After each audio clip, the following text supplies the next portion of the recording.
በስመ አብ ወወልድ ወመንፈስ ቅዱስ አሃዱ አምላክ አሜን። እንደምን አደራችሁ? እንደምን ሰነበታችሁ? ምሕረቱ ብዙ የሚሆን በቸርነቱ ይህንን ጊዜ የሰጠን እግዚአብሔር ስሙ የተመሰገነ ይሁን። በእግዚአብሔር ቸርነት ተከታታይ የትምህርታችን ርዕስ የአንደበት ኃጢአት የሚል ነው። እግዚአብሔርን አጋዥ አድርገን የሁለተኛውን ቀን ትምህርት እንጀምራለን። የዳዊት መዝሙር 40 ከቁጥር 1 ጀምሮ ያለውን በጸሎት መንፈስ ሆነን እናነባለን። አቤቱ ወደ አንተ ጮኽኩ ስማኝ፣ ወደ አንተ ስጮህም የልመናዬን ቃል አድምጥ። ጸሎቴን በፊትህ እንደ ዕጣን ተቀበልልኝ፣ እጅ መንሳቴም እንደ ሰርክ መሥዋዕት ትሆን። አቤቱ ለአፌ ጠባቂ አኑር፣ የከንፈሮቼንም መዝጊያ ጠብቅ። ሁሉን የያዝ ሁሉን የምትገዛ የጌታችን የመድኃኒታችን የኢየሱስ ክርስቶስ አባት እግዚአብሔር ሆይ እናመሰግንሃለን። በምሕረትህ በይቅርታ ብዛት ይህንን ቀን የሰጠህን፣ ይህንንም ክቡር ገበታ የዘረጋሃልን፣ ሰልፋችንን የተሰለፍክ፣ ውጊያችንን የተዋጋህ፣ ክርክራችንን የረታህልን አምላክ በሰማይና በምድር ክብር ምስጋና ለአንተ እናቀርብልሃለን። ለሚጠሉህም ለሚወዱህም ቸርነትህ ብዙ የሆነ በልብህ ስፋት የተቀበልከን፣ እንደኛ ያልሆንከው ስለፈጠርከን ስላዳንከን የምትቆጭልን አምላካችን፣ እስክንመለስ የምትጠብቀን ለነፍሳችን መባዘን የምትራራ ውድ ሕይወትህን ለማያልፈው ርስት አሳልፈ የሰጠህ በራስህ መሥዋዕትነት ወደ ራስህ ያቀረብከን አምላክ በእውነት እናመሰግንሃለን። ከቁጥር ስለሚበዛው ውለታ ተነግሮ ስለማይፈጸመው ድንቅ አድራጎትህ ከአይምሮም በላይ ስለሆነው ተአምራትህ ዘወትር ስለምትዳስሰን እጅህ፣ ስለሚጎበኘን ክንድህ፣ ስለሚያኖረን ምሕረትህ ምስጋና እናቀርብልሃለን። አምላካችን ሆይ ስንነሳም ኃይላችን፣ ስንቀመጥም እረፍታችን፣ ስንራመድም ራእያችን፣ ስንኖርም አቅማችን አንተ ነህና ጌታችን ሆይ አንተ ከእኛ ስለማትለይ አብሮነትህ ሁል ጊዜ ፍስሐችን፣ የመኖር ኃይላችን ነውና ጌታችን ሆይ ተመስገን። እንደ ቸርነትህ እንደ ምሕረትህ ታላቅነት ስላደረግክልን ነገር ከሰማይ ከዋክብት ከምድር አሸዋ ስለሚበዛው ስፍር ስለሌለው ተአምራትህ እኛ የተደረገልን ባሪያዎችህ እንደ ተቀበለ ሰው ሆነን እናመሰግንሃለን። አቤቱ ጌታችን ሆይ ስለ እኛ ያለ ሐሳብህ ድንቅ ነውና ዘመናትና ወራቶችም ዕቅድህን አያሰናክሉትምና የእኛ ድካም፣ የእኛ ዝለት፣ የእኛ ኀጢአት፣ የእኛ መሰናከልም አንተን ከፈቃድህ አያስቀርህምና ሁሉን ልትከውን ሥልጣን ያለ ሁሉንም ሳትከውን የፈቀድከውንም ሳታደርግ ፀሐይ የማይጠልቅብህ ክረምት የማይመጣብህ ዘመን የማያልቅብህ አምላክ ነህና በሰማይ በምድር እንዳንተ ያለ አምላክ ስለሌለ በእውነት እያደነቅን እናከብረሃለን። የተወደድከ አምላክ እግዚአብሔር ሆይ የተፈጠሩ ፍጥረታት ሁሉ በፍቅር ተከውነዋል፣ በጥበብ ተበጅተዋል፣ በይቅርታ ይኖራሉ፣ በመግቦትህም ይቀጥላሉ።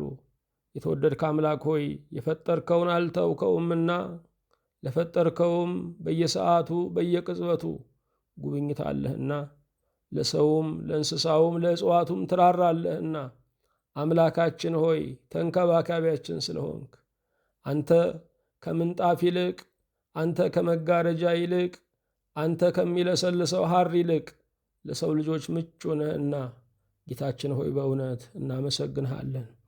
የተወደድክ ጌታችን ሆይ ይህንን አካላችንን ከአንተ ባደራ የተቀበልነው በድንቅ የተበጀ በግሩም ሥልጣን የተሠራ ነውና ስለ እጅ እግሮቻችን፣ ስለሚያየው ዓይናችን፣ ስለሚሰማው ጆሮአችን፣ ስለሚያጣጥመው ምላሳችን፣ መዓዛን ስለሚለየው አፍንጫችን ሁሉ በእውነት እናመሰግንሃለን። የተወደድክ አምላክ እግዚአብሔር ሆይ ብዙ ዘመን ራሳችንን የፈተንን በሰዎችም የተፈተንን የጠላትንም መሰናክል ማለፍ ያልቻለን ብንሆንም አንተ ግን ሁል ጊዜ እያበረታህን ቀኑን እንደ አዲስ አድርገህ እየሰጠህን መካሻውንም ንስሐ እየዘረጋህልን እንደገና ልጆችህ ስለምታደርገን እድላችን ስለሆንክ በእውነት እናመሰግንሃለን። የተወደድክ አምላክ እግዚአብሔር ሆይ ጠላቶቻችን እጅግ ብዙ ቢሆኑም አንዱ አንተ ትበልጣለህ። የሚቃወሙን ከፀጉራችን ቢበዙ አንዱ አንተ ታስመካለህ። ጌታችን ሆይ በሰማይና በምድር የሚያህልህ ማንም ስለሌለ አቻ የለህ ተብለህ የምትጠራ እኩያ የለሽ አምላክ ነህና በሰማይና በምድር ክብር ምስጋና ለአንተ እናቀርብልሃለን። የተወደድክ አምላክ እግዚአብሔር ሆይ ደግሞም ተነሳን ስንል በምንወድቅበት ነገር፣ ተራመድን ስንል በምንሰናከልበት ነገር፣ ኖርን በምንለው ነገር ሁሉ በምንከስምበት ነገር እንደገና እንድታበረታን ቅዱስ መንፈስህ ከእኛ ጋር እንዲሆን በጽድቅም ምድር እንዲመራን አቤቱ እንጠይቀሃለን። የተወደድክ አምላክ እግዚአብሔር ሆይ እንደ ቸርነትህ በዐይነ ምሕረት እንድትመለከተን የቆሰለ ብዙ ነው፣ ጀርባው በጅራፍ የተላጠ ብዙ ነው፣ ከቀንበሩ ክብደት የተነሳ የጎበጠ ብዙ ነው፣ ከአገዛዝ ጽናት የተነሳ የሚያለቅስ አንገቱን የደፋ ለመኖር አልተፈቀደልኝም ብሎ የሚያስብ ብዙ ነው። ጌታ እግዚአብሔር ሆይ ቀን የጨለመበት ሌሊቱ ያለ ወጋገን ያለ ብርሃን ድቅድቅ የሆነበት አያሌ ነው። መብላት እየፈለገ መብላት ያልቻለ፣ መልበስ እያማረው መልበስም ያልቻለ፣ መቆም እየፈለገ መቆም ያልቻለ፣ ከቤቱ ለመውጣት የፈጠርካትን ፀሐይ ለመሞቅ እየከጀለ ያልጋ ቁራኛ የሆነ ብዙ ነው። በእስር ቤት ያለው፣ በስደት የሚንገላታው፣ መሪር በሆነ በሰው አገዛዝ የተያዘው፣ የቀኑን ፀሐይ ለማየት የተከለከለው የተነፈገው፣ ለመኖር በሚሊዮን እየከፈለ ያለው፣ ታግቶ እየተጨነቀ ቀጥሎ ምን ያደርጉኝ ይሆን እያለ ሰው ሆኖ ሰውን የፈራ ብዙ ነው። አቤቱ በስምህ አድነን። አቤቱ በኃይልህ ፍረድልን። አቤቱ በጥበብህ አስመልጠን። አቤቱ በምትሰራበት ቀን ገንዘቦችህ አድርገን። የተወደድክ አምላካችን እግዚአብሔር ሆይ እንደ ቸርነትህ እንዳንጠፋ ከአንተ መንገድ ጋር እንዳንለያይ ከአውራው ጎዳና እንዳንስት ሐሳባችን የሐሳብህ ተቃዋሚ መንገዳችን የመንገድህ ገፊ እንዳይሆን ስለ ቸርነትህ በፈቃድህ መሠረት እንድትሠራን አንተ የመረጥከው አይነት ሰው አድርገህ እንድታበጀን አቤቱ በጽኑ እንጠይቀሃለን። የተወደድክ አምላክ እግዚአብሔር ሆይ እንደ ቸርነትህ መንገዱን አውቀነዋል እንራመድበት ዘንድ ልቡንም አቅሙንም ችሎታውንም ቅብዓቱንም አቤቱ ላክልን። ስለ ቸርነትህ ለባሪያዎችህ መልካም ፍጻሜን እንድትከፍለን አቤቱ እንጸልያለን። እንደ ቸርነትህ ባለማመን ያሉትን ሁሉ ወደ እምነት እንድትመልስልን፣ ተለያይተው የተቀመጡትን አንድ እንድታደርግልን፣ ያዘመሙ ትዳሮችን እንድታቃናልን፣ በወላጆቻቸው ላይ ያመፁ ልጆችን ወደ ልቦናቸው እንድትመልስልን፣ የሚራበሹ ጉባኤዎችን ሰላም እንድትሰጥልን፣ የተለያዩ ሀገሮችን እንድታቆራኝልን፣ በሐሳብ እየተዘላለፉ በንግግርም እየተሰያየፉ ያሉትን ሁሉ ደግሞ ወደ ርኅራኄ ወደ መቀባበል እንድታመጣልን አቤቱ እንጠይቀሃለን። ስለ ቸርነትህ በጦርነት ስጋት፣ በረሃብ ስጋት፣ በበሽታ ስጋት፣ በመዘዋወር ስጋት፣ በመንቀሳቀስ ስጋት ያሉትን ሁሉ በቸርነትህ በዚህ ቀን አቤቱ አስታውስልን። በረከተ አብ፣ በረከተ ወልድ፣ በረከተ መንፈስ ቅዱስን አቤቱ አሳድርብን። የልቦናችንን መሻት እንደ መሻትህ አቤቱ ፈጽምልን። እች ቀን ለምልክት ትሁንና የዘመናት ጸሎታችን የሚያፈራባት ቀን ትሁን። ጌታ ሆይ ማድጋችንን በዘይት እንድትሞላው፣ ልባችንን በሐሴት እንድታትረፈርፈው፣ ከአንደበታችን የምስጋና ምንጭ እንዲነደል አቤቱ እንጠይቀሃለን። ስለ ሁሉም ልባዊ ምስጋና ለአንተ እናቀርባለን። አንተን ለመስማት ይህንን ታላቅ ጥበብ ያገኙትን እነዚህን ባሪያዎችህን አቤቱ ባርካቸው፣ ቀድሳቸው። ምንጫቸው ብሩክ፣ ጓዳቸው ብሩክ፣ ትዳራቸው ብሩክ፣ የሰጠሃቸው ነገር ብሩክ፣ የሚረግጡት ብሩክ፣ የሚጨብጡት ብሩክ ይሁን። ስለ ቸርነትህ አስቡን አትርሱን ያሉ ወገኖቻችንን ሁሉ በማይረሳ አእምሮ በሰማያዊት መንግሥትህ በክብር አደባባይ ተዘግኖ በማያልቀው በረከትህ አቤቱ አስብልን። ለመናገር ጥበብን፣ ለማስተዋል ልብና ልቡናን ለባሪያዎችህ አድለን። በሰላም ጀምረን እስክንፈጽም ጥበቃህ በዙሪያችን፣ ማዳን ምሕረትህ በመካከላችን ትሁንልን። በአንድ ልጅ በጌታችን በኢየሱስ ክርስቶስ በእርሱ ያለ ክብር ጽን ለአንተ ይገባሃል። ከእርሱ ጋራ ከመንፈስ ቅዱስም ጋራ ትክክልም ይሆን ዛሬም ዘወትርም ለዘላለሙ አሚን።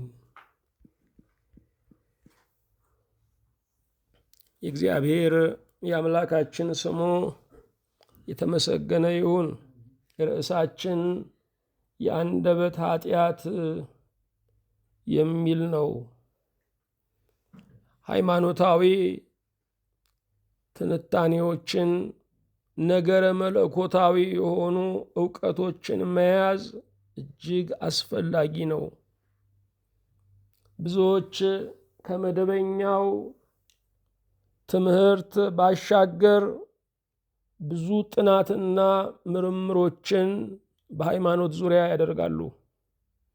ብሉያትን ማጥናት፣ ሐዲሳትን ማጥናት፣ ሊቃውንትን ማጥናት፣ መነኮሳትን ማጥናት እጅግ አስፈላጊ ነገር ነው።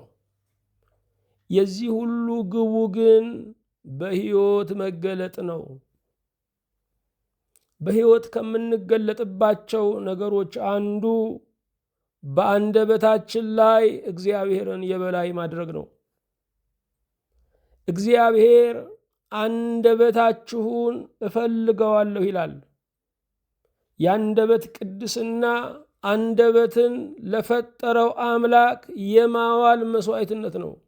የአንደበት ቅድስና አንደበትን ለፈጠረው አምላክ እንዲገብር የማድረግ መስዋዕትነት ነው።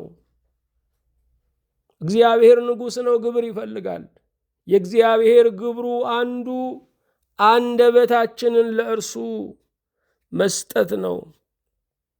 መቼም ቆሻሻ የነበረበት ዕቃ ሳይታጠብ በዛው ማር አይዘገንበትም፣ ማር አይገለብጡበትም፣ አያዋጡበትም። አንደበታችን የምስጋና ዕቃ እንዲሆን ሁል ጊዜ ንጹሕ መሆን አለበት። አንደበታችን የፈረቃ ሰራተኛ እንዲሆን አልተፈቀደለትም።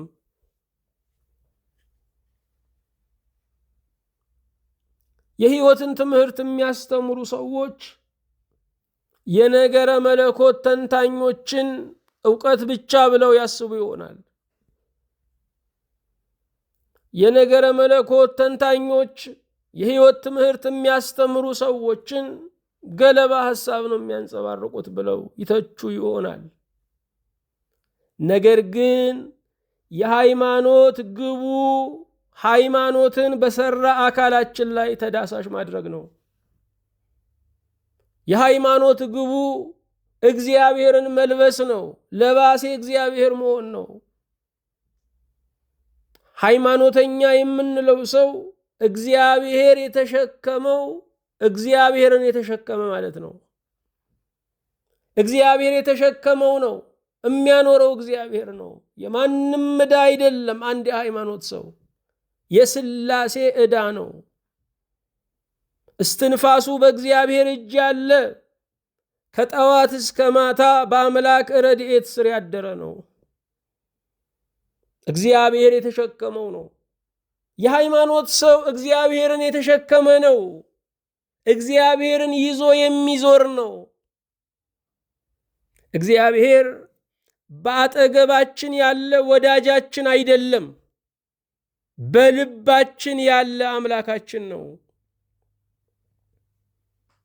ለዚህ ነው የእግዚአብሔር ማጽናናት፣ የእግዚአብሔር ድጋፍ የሚያቆመን እግዚአብሔር በአጠገባችን ሳይሆን በውስጣችን ስላለ ነው። ከሚያስፈልጉን ነገሮች አንዱ የአንደበት ለእግዚአብሔር ክብር መዋል ነው።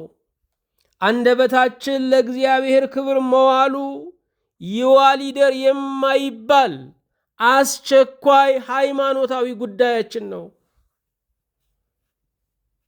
ብዙ ሰው ሌሎች አካሉ የእርሱ ናቸው፣ አንደበቱ ግን የእርሱ አይደለም። አንደበቱ የእርሱ ባለመሆኑ ብዙ ችግሮች ይፈጠራሉ፣ ለጸጸት ይዳረጋል። ከምቹ ትራስ ይልቅ ሰላማዊ አእምሮ ለእንቅልፍ ያስፈልጋል። አእምሮን ከሚቆረቁሩ ነገሮች አንዱ የአንደበት ስህተቶቻችን ናቸው። የአንደበት ስህተት የማያስተኛ የሚወጋጋ ረቂቅ መርፌ ነው።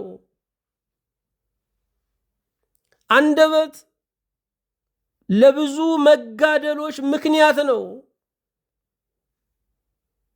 በሀገራችን በኢትዮጵያ በሰሜን በተከሰተ የቅርብ ጦርነት የተጋደሉ ሰዎች ሲጨባበጡ አይተናል። ክፉ ቃል የተወራወሩ ግን እስካሁን አልተጨባበጡም። አንደበት ከመሳሪያ ይልቅ፣ አንደበት ነፍጥ ከማንሳት ይልቅ ጎጂ መሆኑን በዚህ እንረዳለን። ስለዚህ ሰው አንደበቱን መቆጣጠር ያለበት ኃይል ስለሆነ ነው። መኪና ኃይል አለው፣ ነገር ግን መቆጣጠሪያ አለው። መቆጣጠሪያ የሌለው ኃይል በዓለም ላይ የጥፋት መሳሪያ ነው። በምድር ላይ ያሉ የሚያስፈሩ ኃይላት አሉ። ከነዛ ሁሉ የመጀመሪያው አንደበት ነው። እግዚአብሔር አንደበታችንን ተራ ነገር አድርጎ አልሰጠንም፣ ኃይል አድርጎ ሰጥቶናል። ነቢያት የምንላቸው፣ ሐዋርያት የምንላቸው፣ ሊቃውንት የምንላቸው፣ መነኮሳት የምንላቸው በአንደበታቸው ያገለገሉ ናቸው። የእግዚአብሔር ወልድ የኩነት ስሙ ቃል የሚል ነው። ቃል የእግዚአብሔር ስም ነው። ለዚህ ነው በቃላችን ጠንቃቃ መሆን የሚገባን፣ ቃላችንን ማክበር የሚገባን። ቃል የእግዚአብሔር ስም ስለሆነ ነው። ይሄ ብቻ አይደለም። አንደበታችን አንድ ቀን የሚታሰር ነው። ስለዚህ እውነት ልንናገርበት ይገባል። በአንደበት ምክንያት ብዙ ህብረቶች ይከፈላሉ፣ ብዙ አንድነቶች ይለያያሉ።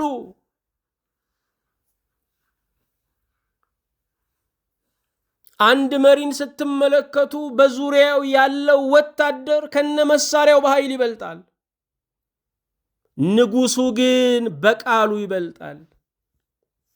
የንጉሱ ቃል የምድር ኃይልን፣ የባህር ኃይልን፣ እነዚህን ሁሉ ኃይላት ያነሳሳል። ሚሊዮኖች የሚያልቁበት ጦርነት ይታወጅበታል። አንደበት በምድር ላይ ተራ ነገር አይደለም። በነገስታት ውስጥ ያለው ስልጣን የሚገለጠው በአንደበት ነው። አንደበታቸው ሲከፈት ኃይላት ሁሉ ያንን ለማስፈጸም ይበራሉ፣ ይከንፋሉ። አዎ፣ በአንደበት ምክንያት ብዙ ህብረቶች ፈርሰዋል። አገራት ተገንጥለዋል። አንድ ህዝቦች ሁለት ሆነዋል። የብዙዎቻችን ችግር አንደበትን እንንቀዋለን፣ ኃይልነቱንም እንዘነጋለን።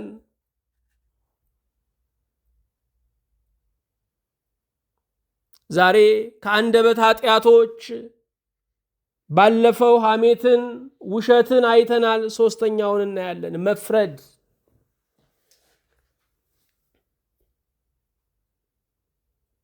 ከአንደበት ኃጢአቶች አንዱ መፍረድ ነው። እገሌ ይህንን እንዴት ያደርጋል? እገሌ ይህንን እንዴት አላደረገም? የሚል ብይን መስጠት እርሱ የአንደበት ኃጢአት ነው። በእውነት በመጨረሻው ቀን በእግዚአብሔር ፊት ስንቆም መልስ የምንሰጠው ስለ ራሳችን ነው። ስለዚህ ራሳችን ላይ ትኩረት ማድረግ አለብን። ስለማናውቃቸው ሰዎች ትንታኔ ማብዛት ኃጢአት ነው። በፍርድ ቀን ስለማንከሰስባቸው ሰዎች ቀኑን በሙሉ ስናወራ መዋል ዕድሜን ማባከን ነው። እኛ ኢትዮጵያውያን ትልቁ ፈተናችን መፍረድ ነው። አንድ ዳኛ እንኳ ለመፍረድ ብዙ ሚዛናዊ መንገዶችን ይጠቀማል። ወንጀለኛውን እዚህ ጋር ያቆማል። ከወንጀለኛው አጠገብ ደግሞ ጠበቃ አለ። በዚህኛው በኩል ደግሞ በሕጉ አንጻር የሆነው ደግሞ አቃቤ ሕግ አለ። እንደገና ሕጉ አለ፣ ምስክሮች አሉ፣ ማስረጃዎች አሉ። እነዚያን ሁሉ አገናዝቦ ከዓመታት በኋላ ነው ፍርድ የሚሰጠው። እኛ ኢትዮጵያውያን ግን አጭር ችሎት ነው ያለን። ስንሰማ ወዲያው እንፈርዳለን፣ ስናው ወዲያው እንበይናለን። ይሄንንማ መግደል ነበር እንላለን፣ ይሄንንማ ማስወገድ ነበር እንላለን። መፍረድ እግዚአብሔርን ዙፋን አልባ ማድረግ ነው። መፍረድ የእግዚአብሔር ስልጣን ነው። የሰው ስልጣኑ መጸለይ ነው። በመጸለያችን ለወደቀውም ሰው ለእኛም ረድኤትን እናገኛለን። በመፍረዳችን ግን ራሳችንንም ያንንም ሰው እንከስራለን።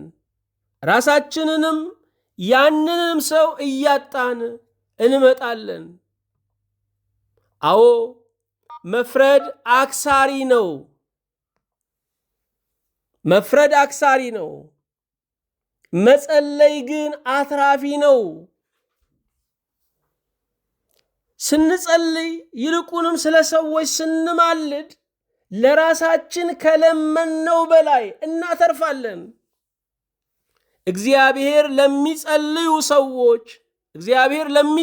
ሰዎች እጥፍ ጸጋ እጥፍ በረከት ይሰጣል። ስለ ሌሎች መጸለይ ለራስ ማጉደል አይደለም፣ ለራስ በእጥፍ መቀበል ነው።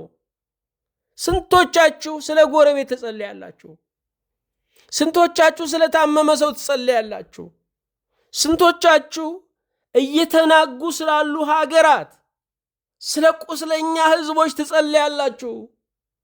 እግዚአብሔር ክርስትናችሁን የሚመዝነው አምልኮታችሁን ብቁ ነው የሚለው ስለ ሌሎች ባላችሁ ሐሳብና ጸሎት ነው።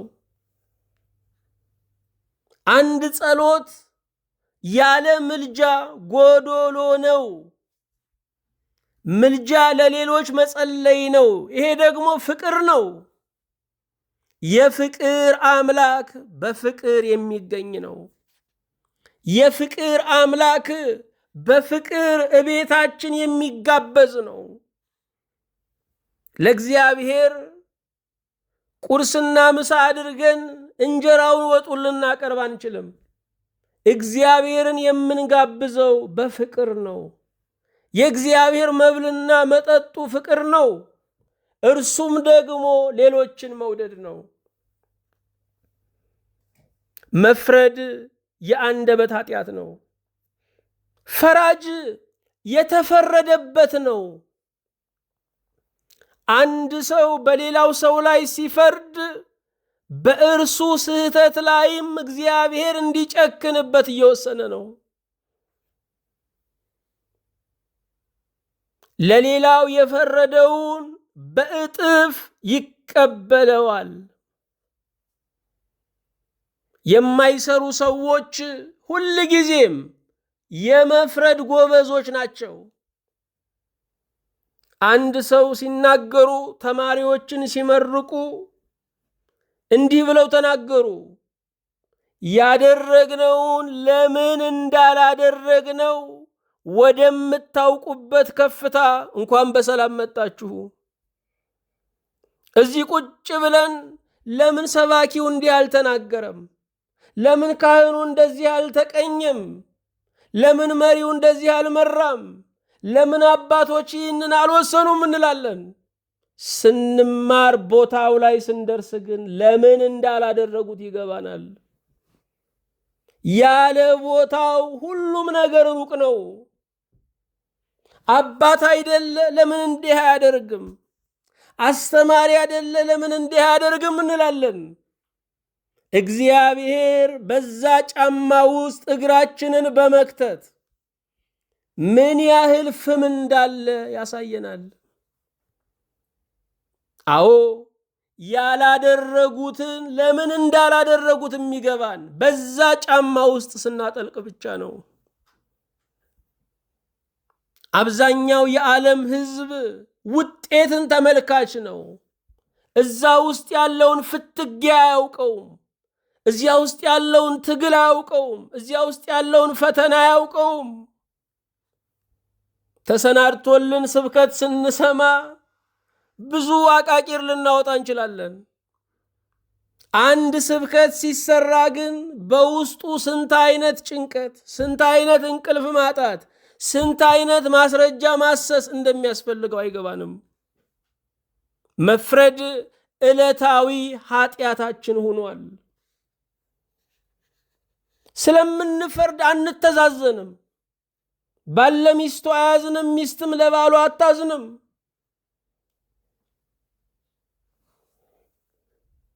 አዎ ዳኛ ቢፈርድ ብዙ ማስረጃዎችን ይዞ ነው። እኛ ግን የምንፈርደው ያለ አንዳች ማስረጃ፣ ያለ አንዳች ዕውቀት፣ ደግሞም ባልተሰየምንበት ወንበር ነው። መፍረድ ውስጣዊ ጭካኔያችንን ያመለክታል። እግዚአብሔር ከውድቀታችን እንድንማር ከሚያደርገን ነገሮች አንዱ በሌሎች አለመፍረድን ነው። ሰው እንዴት ይህንን ያደርጋል እንላለን። እግዚአብሔር ካልረዳው እኛ እንዴት ያንን አናደርግም? የቆምን ካለን የቆምነው በእግዚአብሔር ነው። የወደቅን ካለንም የሚያነሳን እግዚአብሔር ነው።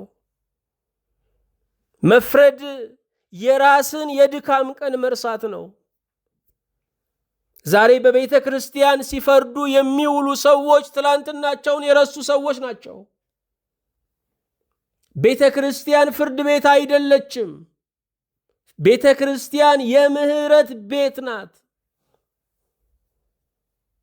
ሰዎች ከህሊና ክስ የሚያርፉባት፣ ከሰዎች ክስ ነፃ የሚወጡባት፣ ከዲያብሎስ ክስ የሚፈቱባት የምህረት አውድ ናት። የምህረት አደባባይ ናት። የሚፈርድ ሰው የነገ መውደቂያውን የሚያጣ ሰው ነው።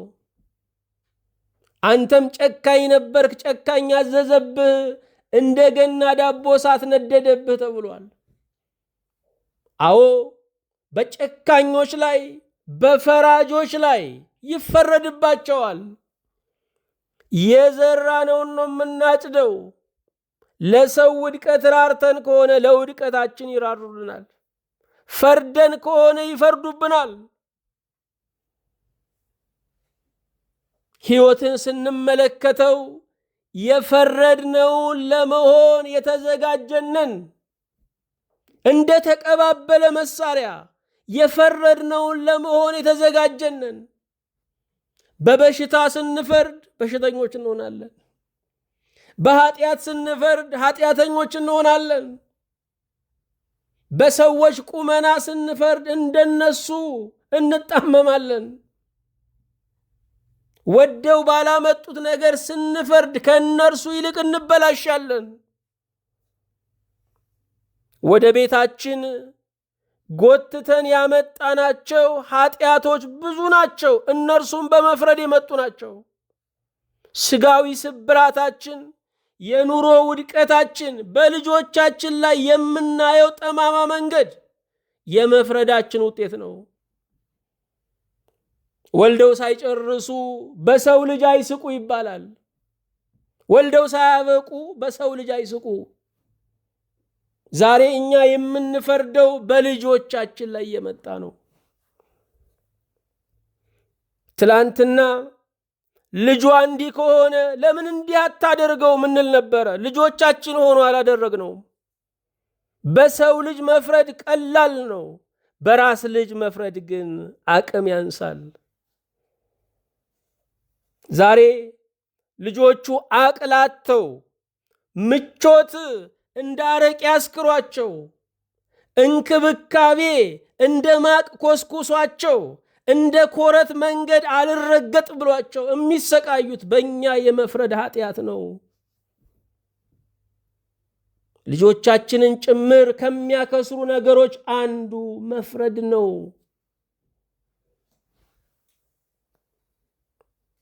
እያንዳንዱን የመገናኛ ዘዴ ብትጠቀሙ ብትመለከቱ ሰዎች ሲፈርዱ ነው የምታዩት። እያንዳንዱን አስተያየት ብትመለከቱ ሰዎች ሲፈርዱ ነው የምታዩት። የተባለው እውነት ነው ወይ? የሚያረጋግጥ የለም። እውነት ሆኖስ ደግሞ እኔ የማደርገው አስተዋጽኦ አለ ወይ? ዝም የሚል የለም። የእናንተ ንግግር ትርጉም በሌለበት ቦታ ላይ ዝም በሉ። አቅማችን ለመኖራችንም በቂ ከሆነ ትልቅ ዕድል ነው። የእኛ ድምፅ በማይሰማበት ስፍራ ላይ ሲለፈልፉ መዋል ይሄ እብደት ነው። የጠባይ ወፈፌነት ነው። አዎ በብዙ እንፈርዳለን። የእኛ ሰው ከሀገር ይጨርሳል፣ እንደገና ውጭ ሀገር ተሻግሮ ሁሉ ይፈርዳል። ስንፈርድ ነው የምንውለው፣ ስንተነትን ነው የምንውለው። የእኛ ኑሮ ያልተነካ ገና ድንግል ነው። የሀገራችን ሁኔታ ገና ያልተከፈተ ድፍንቅል ነው። እንደ ቋንጃ እከክ የማንደርስባቸው ብዙ ችግሮች ተሸክመን ያለ ነው። የሚፈርድ ሰው የራሱን እርግጠኛ ኑሮ የረሳ ነው። ስለ መፍረድ በብዙ ወደፊት እንመለከታለን። ነቢዩ ዳዊትን ልጥቀስላችሁ። ነቢዩ ዳዊት ትልቅ ነቢይ ነው። ቅዱስ ነው። ሀብተ ፈውስ የተሰጠው፣ ሀብተ ትንቢት የተሰጠው፣ ሀብተ ዝማሬ፣ ሀብተ ስብሃት የተሰጠው ሰው ነው። ይሄ ሰው በሕይወቱ ሲከፍል የኖረው የመፍረድን ኃጢአት ነው። ነቢዩ ናታን በሰራው ስህተት ሊገስጸው ወደ እርሱ መጣ።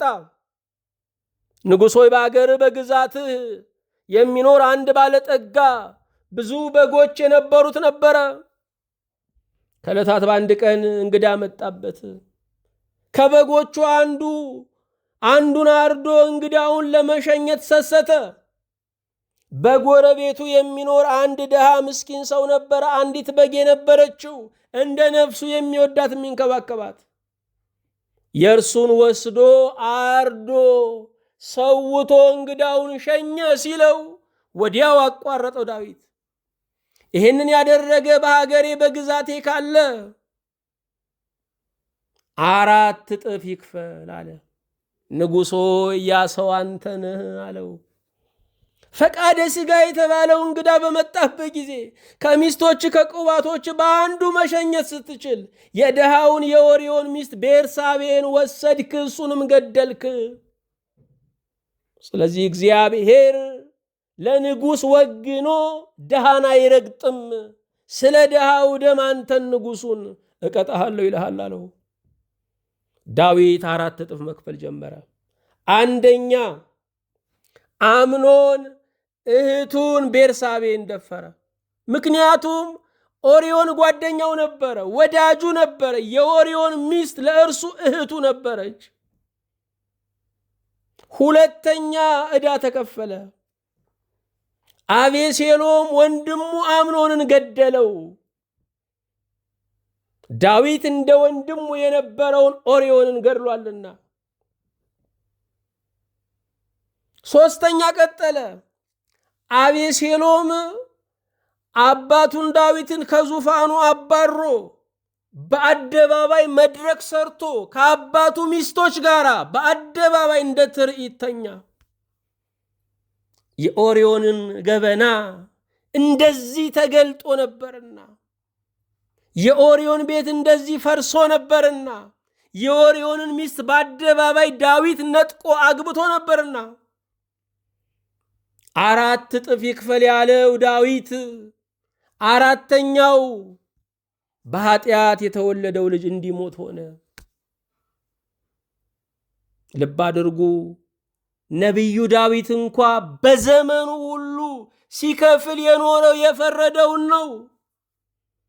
ዛሬ ብዙዎቻችን የምንከፍለው ዕዳ የፈረድነውን ነው። በሰው ልጅ እንፈርዳለን፣ በሰው ትዳር እንፈርዳለን፣ በሰው ጠባይ እንፈርዳለን፣ በሰው ኃጢአት እንፈርዳለን፣ በሰው ምርጫ እንፈርዳለን። ያንን ሁሉ ወደ ሀገራችን ጎትተን እያመጣ ነው። በሌላ ሀገር የሌለ በእኛ ሀገር ያለ፣ በእኛ ሀገር ያለ በሌላ ሀገር የሌለ የለም። ዓለም በኃጢአት አንድ እስክትሆን ድረስ በመፍረድ ጠልቀንበታል።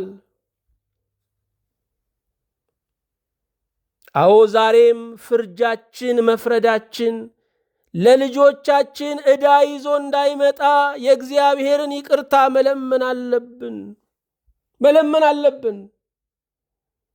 በእንዲህ አይነት በሽታ ታመሙ ተብሎ ስንት በየጓዳው ስናማን የኖር ነው። ስንቱን ስንጸየፍ ነው የኖር ነው። ውሃ ለማቀበል ስንጠላን የኖር ነው። በአንድ ክፍለ ሀገር አስታውሳለሁ፣ እገሌ የማልላችሁ ክፍለ ሀገር በድንጋይ ወግረው ገለዋል። ሰው ታመመ ተብሎ እንዲህ አይነት በሽታ አለበት ተብሎ በድንጋይ ወግረው ገለዋል። ዛሬ በየቤቱ ገባ። በበሽታ እንፈርዳለን፣ በሽተኛ እንሆናለን። በኃጢአት እንፈርዳለን፣ ኃጢአትን እንለብሰዋለን። ይሄ ከኛ አልፎ የልጆቻችንም ሸክም ዕዳ ሆኗል። መፍረድ የአንደበት ኃጢአት ነው። የፈረድነውን እንሆነዋለን። የፈረድነውን ለመሆን የምንኖር ነን። 4ኛ የአንደበት ኃጢአት ትዝብት።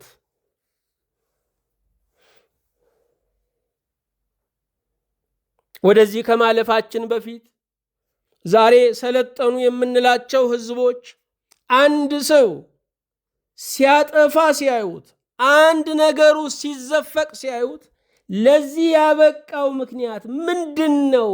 አስተዳደጉ ነው? ትምህርቱ ነው? ምንድነው ለዚህ ያበቃው ነገር? ማህበረሰቡ ነው ብለው ወደ ኋላ ያጠናሉ። ከምንጩ ያጠናሉ። ከመፍረድ ይልቅ እንዴት ነው የሚድነው ብለው ያጠናሉ። እኛ የክርስቶስን መንፈስ ተሸክመን ግን ለፍርድ እንቸኩላለን። ከስልጣኔ እንኳ እያነስን ነው። ክርስቲያን ክርስትናን ካልኖረ ከስልጡን እንኳ ያነሰ ነው የሚሆነው። ለዚህ ነው ያልተኖረ ክርስትና ይዘን ስለምንዞር ከሰው እንኳ ያነሰ ሆነናል።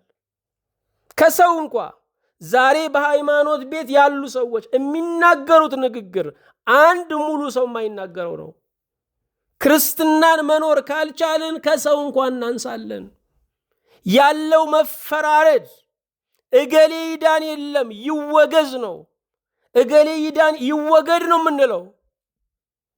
እንደኛ እኮ አስተሳሰብ ውግዘት ማለት አንድ ሰውን ከመቃብር አሳልፎ ገሃነም ማውረድ ነው። ያረካናል። ገሃነም ሰው ስናወርድ ያረካናል።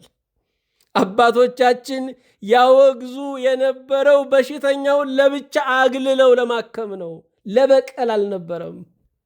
ዛሬ ውግዘት በቀል ነው፣ መገራረፊያ ጅራፍ ነው። ያን ሰው በፍቅር ቀጥቶ እንደገና ለመመለስ እንጂ አስወጥቶ በር ለመዝጋት አልነበረም። ክርስቲያን ምን አይነት ባህሪ አለው ካላችሁ፣ ወንድሜ ይዳን ነው የሚለው። ወንድሜ ይጥፋ ይደምሰስ የሚል ክርስቲያን አይደለም። የክርስቶስን የደሙን ዋጋ ክርስቶስ የሞተለትን ትልቁን ምክንያት እያቃለለ ነው። ክርስትና በክርስቲያኖች አደጋ ውስጥ ገብቷል። በምን? በመፍረድ ሰባኪ ሁሉ ቆሞ ከሃዲያን አረማውያን፣ አማሌቃውያን፣ መናፍቃን ሲል ነው የሚውለው። እሱ ስላላስተማረ እኮ ነው ይህን ሁሉ ያመረት ነው። እኛ ባለማስተማራችን እኮ ነው አረመኔው አረመኔ የሆነው።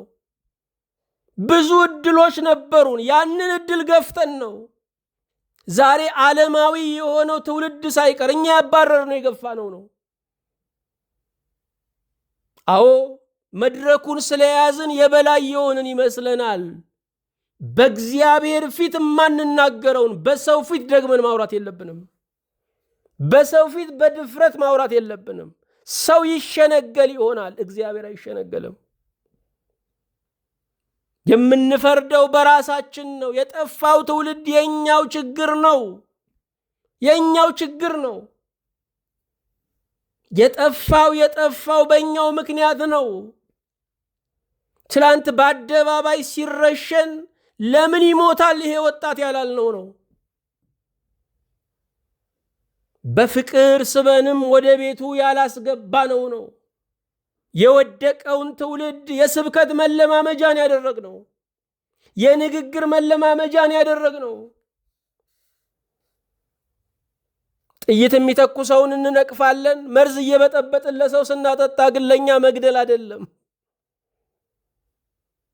ድምፅ ያለውን መሳሪያ ነው የምንጠላው። ድምፅ በሌለው መሳሪያ ስንቱን አስወግደነዋል፣ ያውም በእግዚአብሔር ቤት ውስጥ። አዎ ፈራጅ ሁሉ በራሱ ነው የሚፈርደው። እግዚአብሔር እንዲራራልን አንድ መንገድ ብቻ ነው ያለው። ኪርኤሌሶን እግዚኦ መሐረነ ክርስቶስ፣ አቤቱ ክርስቶስ ሆይ ይቅር በለን ነው። የእግዚአብሔር ልጅ ኢየሱስ ክርስቶስ ሆይ እኔን ኃጢአተኛውን ይቅር በለኝ ማለት የሚያገናኘው ድልድይ እሱ ነው። አዎ የህይወትን ትምህርት ነው የምንማረው፣ የጎደለን እሱ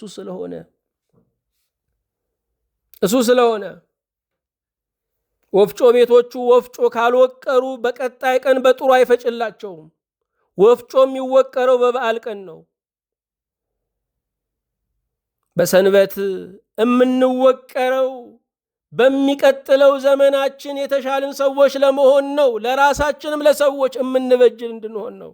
ለራሳችን ምስጋናን የምንቀበል ጠቃሚ የምንሆን የመኖር ምክንያታችንን ያገኘን እንድንሆን፣ ለሰዎች የረፍት ምክንያት እንድንሆን ነው። በእኔ ቀኑ የሚፈካ ብዙ ሰው አለ። እንዴት የሰው ቀን አጨልማለሁ? እኔ ለማስፈልገው ሁሉ የእግዚአብሔር መልእክተኛ ነኝ። ይህንን ማመን አለባችሁ። እኔ ለማስፈልገው ሰው ሁሉ የሥላሴ መልእክተኛ ነኝ። የእኔ ሰላምታ ለሚያስፈልገው፣ የእኔ እግዚአብሔር ይማር ለሚያስፈልገው በሽተኛ እኔ መልእክተኛ ነኝ። አራተኛ ትዝብትን እንይ። ትዝብት በአፍ የሚነገር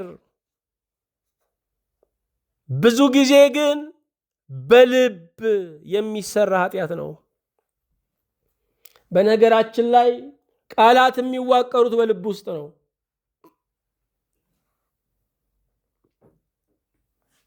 ይሄ አፋችን፣ ይሄ እዚህ ጋር ያለው አንደበታችን ድምፅ ማጉያ ነው። ያለቀው ሐሳብ የሚተላለፍበት ነው። ትዝብት የልብ ኃጢአት፣ የአፍ ኃጢአት ነው።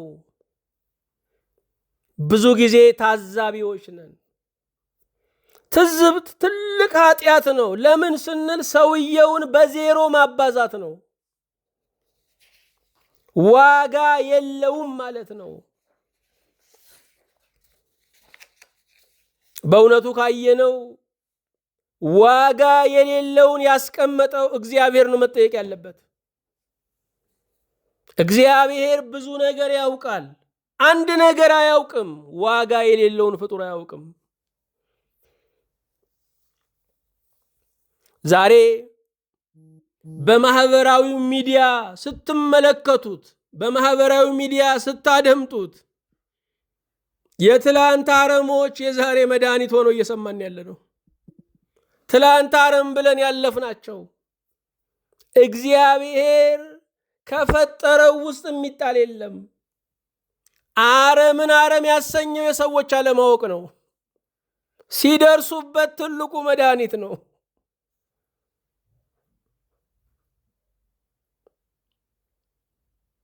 ሰውም ዋጋ ያለው ፍጡር ነው።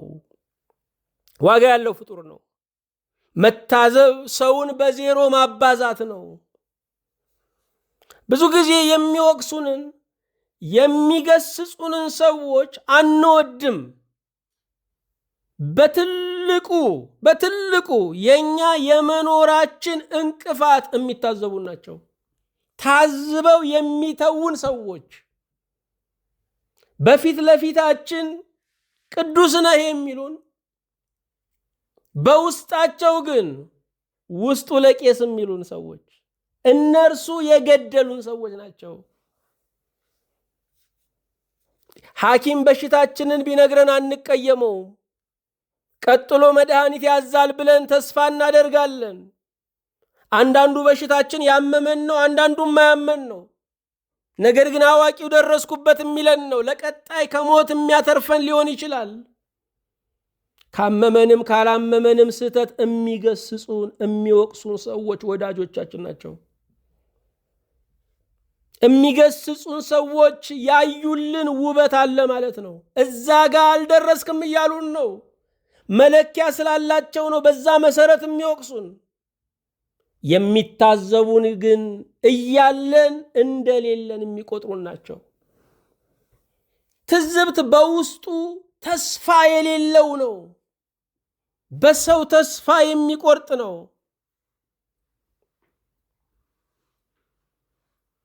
ትዝብት ያንን ሰው ላከበረበት ዘመን እንኳን የሚቆጭ ነው። ይሄንን ነው ወይ ያከበርኩት ብሎ ለክብር የሚቆጭ ነው። ለደግነቱ የሚቆጭ ነው። የራሱንም ስራ በአመድ የሚሸፍን ነው። ትዝብት ሰውየው እንዲለወጥ የማይፈልግ ነው። የምክር ስስት ያለበት ነው። የሚታዘብ ሰው ከሰው ጋር አይደለም የሚያማችሁ፣ ከራሱ ጋር ነው የሚያማችሁ። መታዘብ የአንደበት ኃጢአት ነው።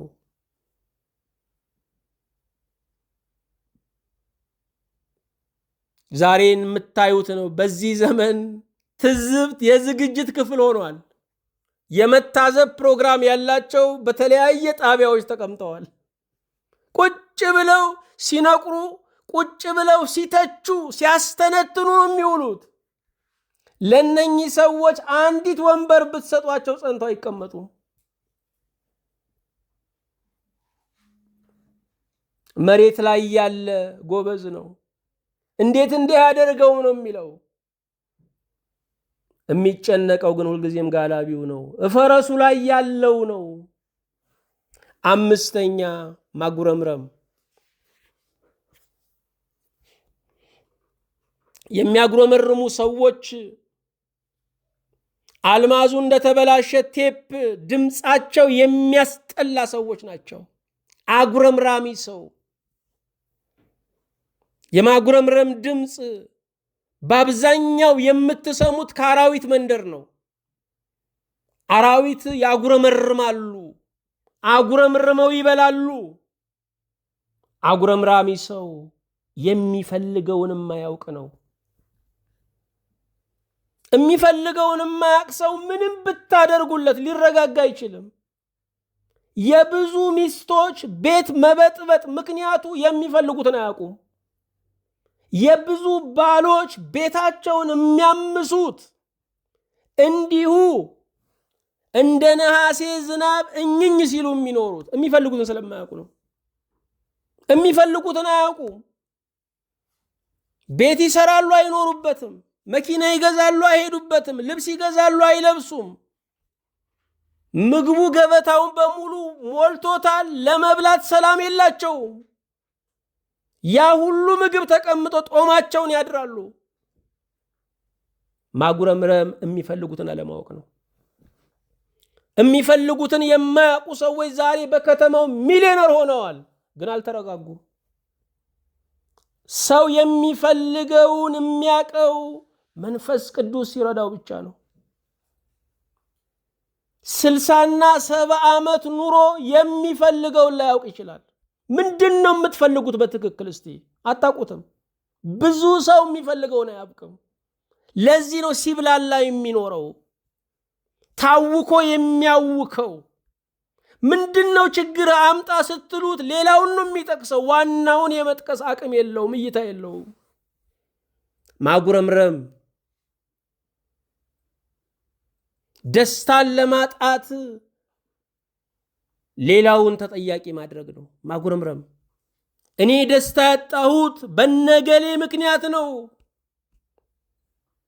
የደስታ መሰረት መንፈስ ቅዱስ ነው። ደስታ የመንፈስ ቅዱስ ፍሬ ነው። የኑሮ ውጤት ነው። የምርጫ ውጤት ነው። የምንኖርለት ነገር እሱ ነው ደስታን የሚሰጠን፣ እሱም እግዚአብሔር ነው። ማጉረምረም በምንም ነገር ላለመርካት መወሰን ነው። በዓለም ላይ አጉረምራሚዎችን ለማርካት እንደ መነሳት አድካሚ የለም፣ የማያልቅ መንገድ ነው። ሰው መርካት አለበት። አመሰግናለሁ ማለት አለበት። በቂ ነው ማለት አለበት። ይሄ ለኔ አይገባኝም፣ ከሚገባኝ በላይ ነው ማለት አለበት። አለበዚያ መደነቅ የሚባል ነገር ይወሰድበታል። ምስጋና የሚባል ነገር ይወሰድበታል። ማጉረምረም የማይሰማ ቃል ሊሆን ይችላል። በውስጣቸው የሚያጉረመርሙ ሰዎች አሉ። አንዳንድ ጊዜ ደግሞ የሚሰማ ቃል ነው፣ ሲያጉረመርሙ ይሰማል።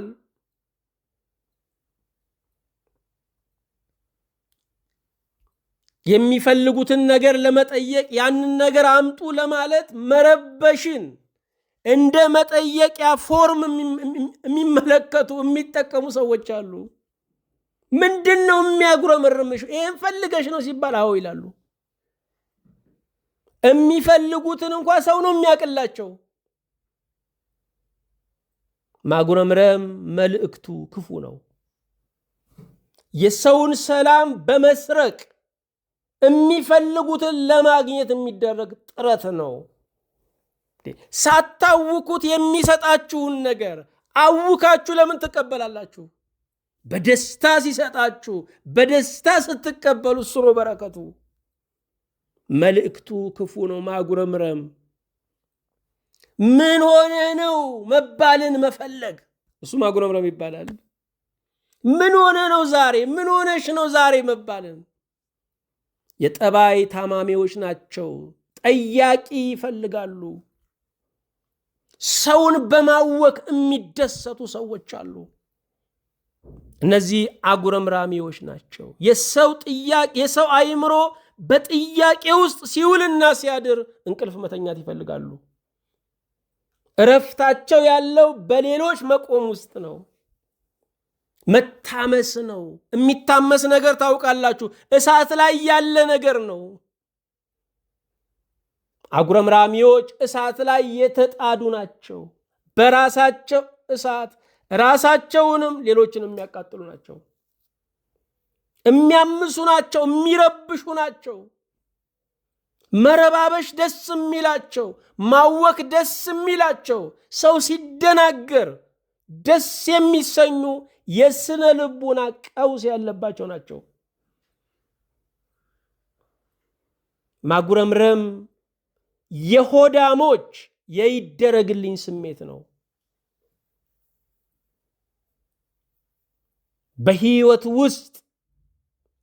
በህይወት ውስጥ ምን አደረጉልኝ ሳይሆን ምን አደረግኩላቸው ማለት እርሱ ክብር ነው። ለምን ይደረግልናል? እኛ እኮ ከእግዚአብሔር ለምነን የምንቀበልነን። እንድናደርግ ነው መጸለይ ያለብን። እንድናደርግ ነው መዘጋጀት ያለብን።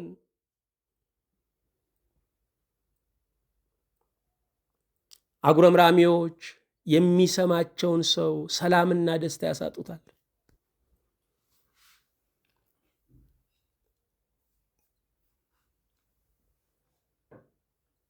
ብዙ ሰው ዛሬ ቤት ሰርቷል። ቤት የሌለው ዘመን ያለው ስሜት ከሱ በባሰ ራቁትነት ነው የሚኖረው። ብዙ ሰው አግኝቷል። በማግኘቱ ከማመስገን ይልቅ በማጣት ዘመኑ ከነበረው በላይ እየተመረረ ነው ያለው። ለምን? ከአጉረምራሚዎች ጋር ነው የሚኖረው። ለምን? ማጉረምረምን የህይወቱ አካል አድርጎታል። አመስግኑ፣ ደስተኛ ለመሆን ጣሩ። እግዚአብሔር ደስታን ቀጠሮ ላይ አላስቀመጠም። ይሄ ሲሆን ያ ሲሳካ አይደለም ደስታ። ደስታ ውሳኔ ነው። ዛሬ ወስነን መደሰት እንችላለን።